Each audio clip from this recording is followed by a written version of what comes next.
Have has as principal verbs.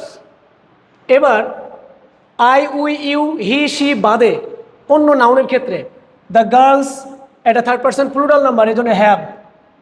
The girls have golden hair. An insect একটা পোকামাকড়, third person singular number, an insect has. Dad father has. The children এটা plural number, third person plural number, have.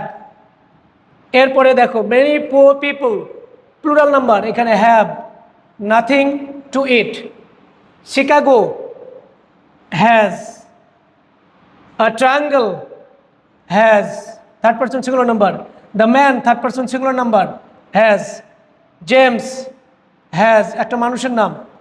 All the passengers plural, have. এইভাবে third person singular plural মুখস্থ না করে directly practice করবে, have হ্যাজের ব্যবহার কখনোই ভুল হবে না।